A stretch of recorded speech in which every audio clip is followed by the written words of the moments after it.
सांसद जी, मोदी कैबिनेट ने one nation one election के प्रस्ताव। हकीकत यह है कि ये मुमकिन है नहीं। अगर कहीं की सरकार गिरती है या गिराई जाती है, मोदी जी की पार्टी ने सबसे ज्यादा सरकारें गिराई हैं तो वो वोट करी है। तो अगर मान लिया कि 2 साल बाद सरकार गिरा दी तो क्या 3 साल तक राष्ट्रपति शासन लागू रहेगा उसके ऊपर? या 1 साल बाद गिर गई तो क्या होगा? बहाना इस बात का है कि साहब इसमें पैसा बहुत खर्च हो रहा है।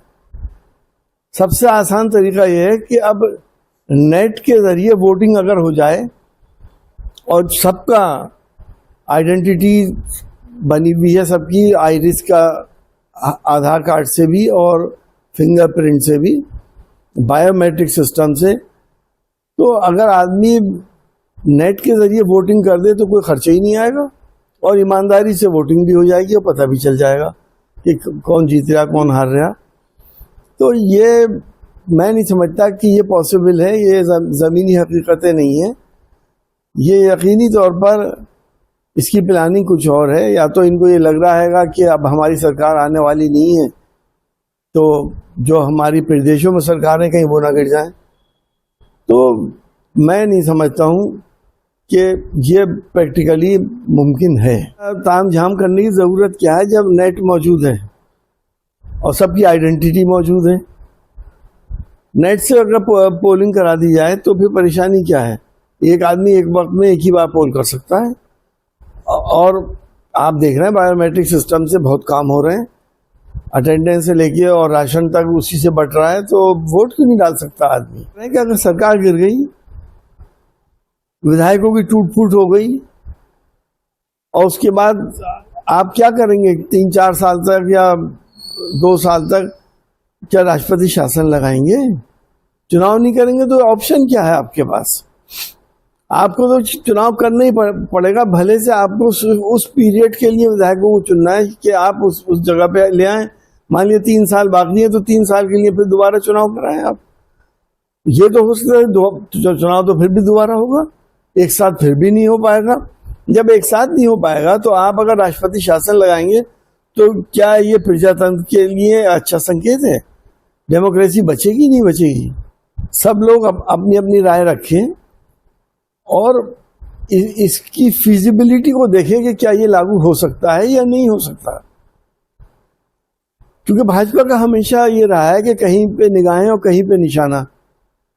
जब ये मसौदा इसका आएगा तो पता चलेगा कि इसमें आखिर है क्या। भाजपा तो चाहती है सिर्फ 2 पार्टियां रहें देश के अंदर, बाकी क्षेत्रीय दल सब खत्म हो जाएं। लेकिन जनता जो चाहती होता तो वो है, जनता तो क्षेत्रीय दलों को चाहता है।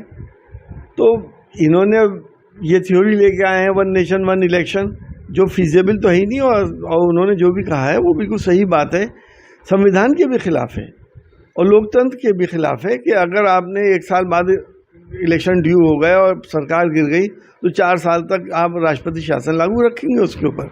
हमारा देश की, हमारी अनेकता में एकता हमारी विशेषता है और ये हमारी गंगा जमनी तहजीब, प्यार मोहब्बत और हमारे वो तमाम संस्कार देश के सारे नागरिकों को एक सूत्र में बांधे हुए हैं। हालांकि कोशिशें होती हैं कि किस तरह से पॉलिटिकल फ़ायदा उठाने के लिए इसको बर्बाद कर दिया जाए। नफ़रतों के सौदागर अब बहुत ज़्यादा बढ़ भी गए हैं। तो देश सबका है, देश किसी एक पार्टी का नहीं है कि वो जो चाहे वो कर ले। कोई राजतंत्र नहीं है, ये प्रजातंत्र है, लोकतंत्र है। जो लोग चाहेंगे वो ही होगा, होना भी चाहिए। सांसद जी, आप बुलडोजर एक्शन पर सुप्रीम कोर्ट ने रोक लगा दी अगले आदेश पर। देखिए, हम सुप्रीम कोर्ट का शुक्रगुजार हैं और जमीयत उलमाए हिंद के भी शुक्रगुजार हैं कि उन्होंने ये केस किया और सुप्रीम कोर्ट ने संविधान की हिफाजत करी, हमारे लोकतंत्र की हिफाजत करी। हमारे पास जुडिशियल सिस्टम है, अदालतों में केस जाने चाहिए, अपराधी को पकड़ के अदालत के हवाले किया जाना चाहिए। अदालत जो भी फैसला दें, चाहे उसको फांसी दे दें, उसके मकान को गिरा दें, किसी को कोई तकलीफ नहीं होगी। एक अपराधी है पूरे परिवार में और पूरा परिवार मान लिया 10 लोगों का है, तो 9 लोगों का क्या कसूर है कि आपने उनका मकान गिरा दिया?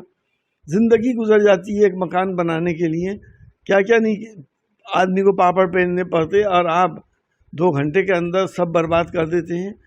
तो ये इंसाफ नहीं है। इंसाफ सिर्फ अदालत से मिलता है और अदालतें ही को करना चाहिए। आपने भी मुद्दा उठाया। जी, अब आप इसका रिकॉर्ड उठा के देख लीजिएगा कि किस धर्म के लोगों पे सबसे ज़्यादा बुलडोज़र चला है। मैं ही क्या, पूरा हिंदुस्तान जानता है, पूरी दुनिया जानती है क्या हो रहा है।